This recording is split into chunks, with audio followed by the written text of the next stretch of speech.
going to try to do this. So we have an amazing show for you today. Currently the WBA World Bantamweight Champion. Ladies and gentlemen, Nina Hughes. Oh, that was bad, right? That was so bad. How are you, Nina? Thank you so much. Thank you so much. So I did want to start off by wishing you a very, very, very special and special happy Mother's Day. I know that you guys are celebrating it over there, correct? Yeah, that's right. Yeah, and you have two little ones. Yeah, I'm trying to get them to do everything for day. That's my day. Yeah, just want to start off with where did it all begin? Where did your love for boxing come from? How young and were you a young girl doing this? And yeah, that's kind of just right. It all started really late. I didn't even have particularly any interest in boxing. I just did a boxercise class with a friend just to keep fit. Really? And, we just thought the gym was boring, so we just started doing that. Mm-hmm. And then we joined the boxing gym, and we just did the fitness classes just purely for fitness and trying to lose weight. I just really enjoyed the training, and then my coach at the time talked me into it.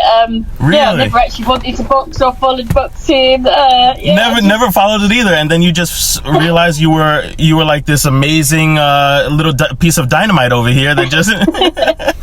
I just started fighting. I just enjoyed it all, and then I had my first talked into it, had my first fight, and I never looked back after that. This is an amazing story because whenever I speak about you, or I've posted like little clips or snippets of you and your highlights, your amateur career always pops up.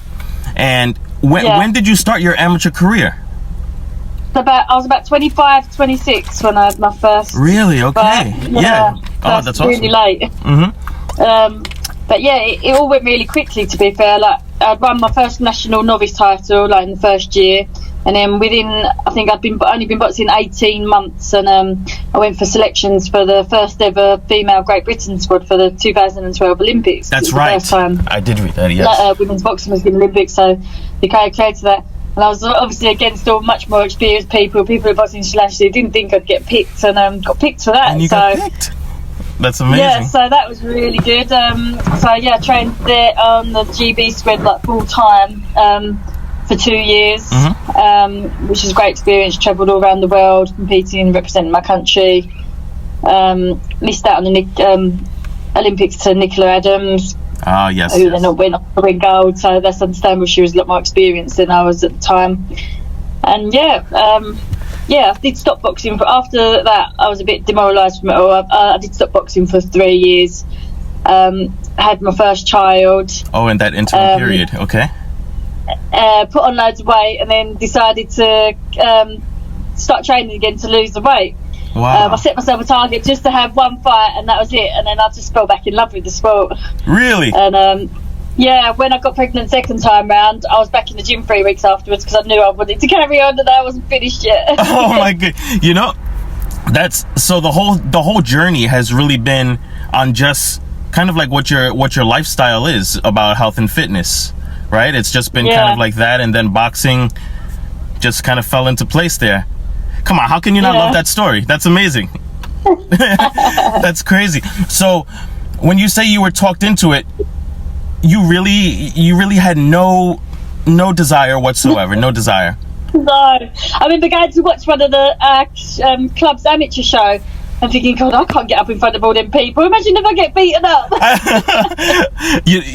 I understand that, because I get like right now, I'm nervous right now. I'm gonna be honest. I'm kind of nervous, but I always just get nervous. So I can't even imagine fighting in front of thousands of people or hundreds of thousands of people soon to be. Yeah. So it's amazing. It's amazing.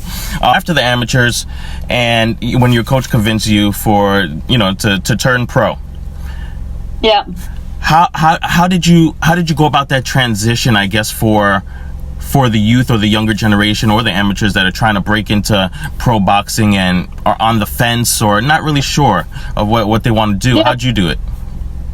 So it was during lockdown when I decided to. I was just watching. I was sitting indoors, couldn't go out, couldn't do anything, and all the amateur gyms up. But once they started letting professional sports people start training, I was watching all these girls on the TV. That's when they started in England putting a lot of the female fights on televised. Absolutely. And I was just watching it thinking, I could still do this. And I just thought to myself, I was literally thinking of retirement because of my age. I was just thinking, because of lockdown and the gyms have been shut so long, I was thinking, by the time I come back, I might as well retire. Right. And then I was watching all the professional girls and thinking, I could still do this. So I thought, if I don't give it a go, I'm going to regret it. So I joined the pro gym, different gym, joined the professional gym, and that was it. Here I am now. Oh my goodness. And then you know what's funny, because I really feel like I could still do a lot of things, but I don't really have I don't have an opportunity. I'm not like a pro boxer, I'm not a pro basketball player, I'm not, so I understand you completely. As long as you don't feel your age, exactly. You know when, I think you know when you feel old, and you know when your body's had enough. Or I think it helps that I started late as well. I think if I'd have started when I was 12 and I've been doing it for like 20 years, the wear and tear. The wear and tear on your body would be different. I don't think you could carry on as long. But I started when I was 25, so I've been doing it a long time, 15 years. But it's no difference as like someone young doing it that started when they was a kid. So yeah, exactly. I never even thought about that, because I always just thought about like amateur. The amateurs. It's great to have 100, 200 fights, but I never thought about the wear and tear that would cause. So actually, you're coming into this fresh, completely. Yeah, I didn't even think about that. I've been doing it since a child, really. So yeah, exactly. 15 years. So did you right away try to go with try to do this on your own, or did you try to get a promoter, or Yeah, so we tried. I spoke to people. Trying to get a manager, trying to get a promoter, and laughing at me because of my age. Come on. Just like, you're too old. So none of the promoters would sign me. They all said I was too old. Coach, when I first rang him, he was like, "Why have you left it so late?" And then he gave me, he like, because they wasn't even sure if they'd give me a license at first. If the board, are you serious? Yeah. But when he spoke to them, because of my amateur experience, they didn't. I think if I was a novice trying to turn pro at my age, they like me, if I'm doing all these boxing things, I sit at home and I'm editing, and then I'm just like I do a little flurry, and I'm like, man, I can never do my dream here, because I don't have any background or anything. So that's great. So when you went, did you contact the promoters or the managers yourself? I had friends that knew people, and they was all contacting people for me. Sure. And I wasn't getting anywhere really. And to be managed by but then you can be managed by a company. So I was always managed by an individual. Okay. Who went then the bigger company. So he still manages me now, Lee Eaton, and.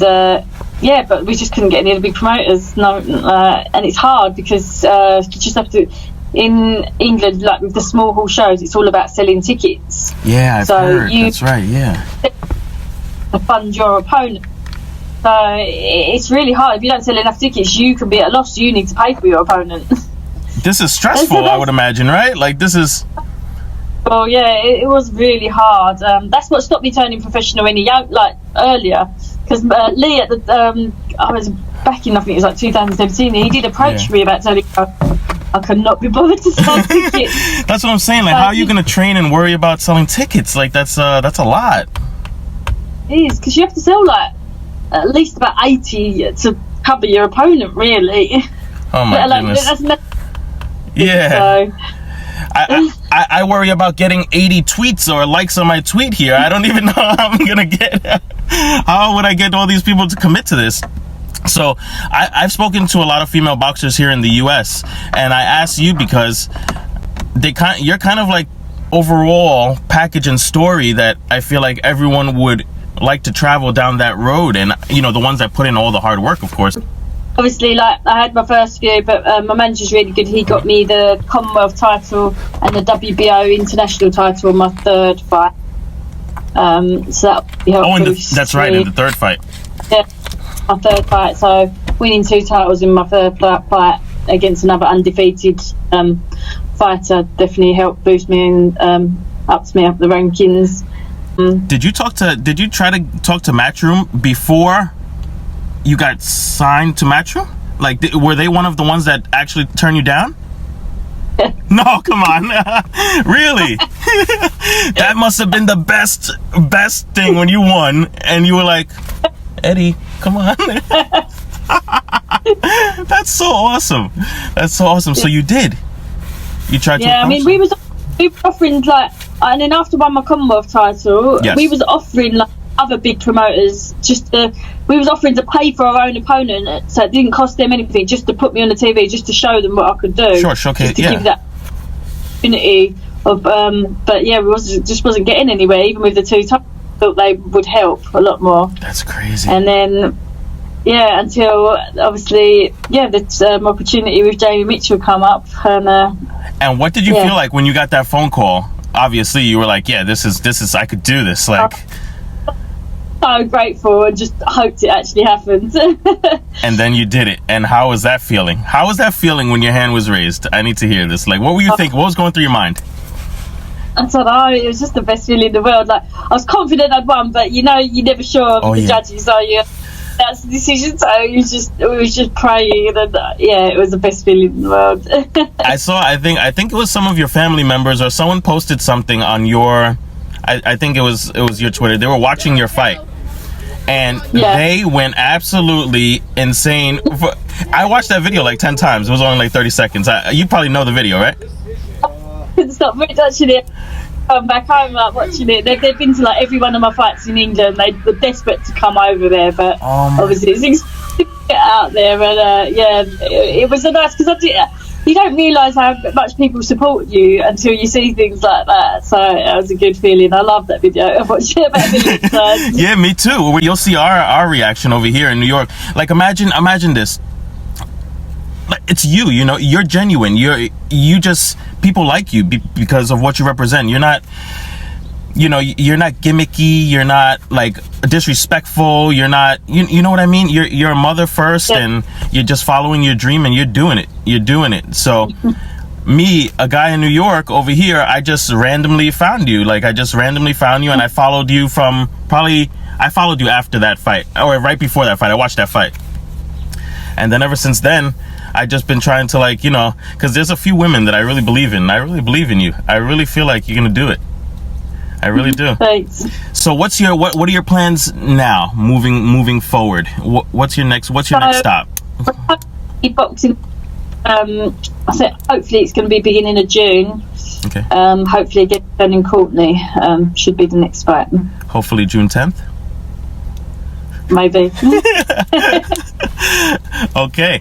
And let's say, or let's speak it into existence. Let's say when you do win, why Shannon Courtenay? Why not go for straight for another title?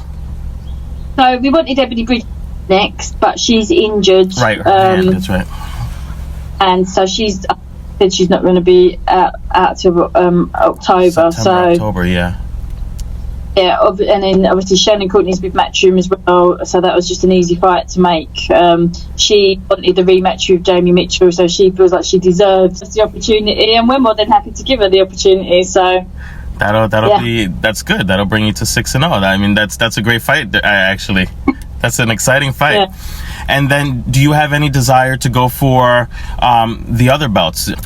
That's the plan. So then it's box Shannon first. Then the plan is to beat her.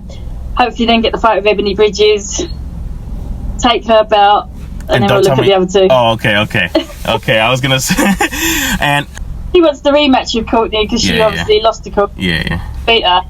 To be honest, that's her main goal. She wants to obviously revenge the rematch. So they both looking at, but I'm going to upset the plans, aren't I? And how about Thorslund? He's managed by the same manager as me as well, so we're looking at that after, but hopefully Shannon, Ebanie, and Dina maybe. Have you ever wanted to fight here in the US? That's the question that I had for you. I'd love to fight in the US. Yeah, we would love to have you, because you got to see, I mean, obviously Katie Taylor and Chantel Cameron, and all of you guys have put on these amazing events in the UK. Yeah. But if you come to the US, it's like a complete different energy, and I think you would fall in love with it, and I think people would fall in love with you. especially the all women's card. We had an all women's card here in Madison Square Garden with Katie Taylor and Amanda Serrano. The building was going crazy. If an opportunity came up to boxing, yes, I'd jump at it. I mean, Dubai was well, so. That's right. So how do you like it with Matchroom? Do you feel at home? Do you feel like you're part of the family now? Like, how did that feel? Yeah, it's all quite new at the moment, so yeah, I know. I think it's forward to actually boxing for them. But yeah, back to a couple of their big events, so I've been looked after there. It's been nice. But yeah, just looking forward to actually boxing for them. So. Have you watched anyone from the U.S. that has caught your eye, or that you like their style in women's boxing? Anyone in particular? Any weight class? I do like watching Serrano. Obviously, she's a legend in the sport as well. What she's achieved. Absolutely. Michaela May is quite exciting as well. I like her style. Oh yeah, top rank. That's right. But I know it's Mother's Day.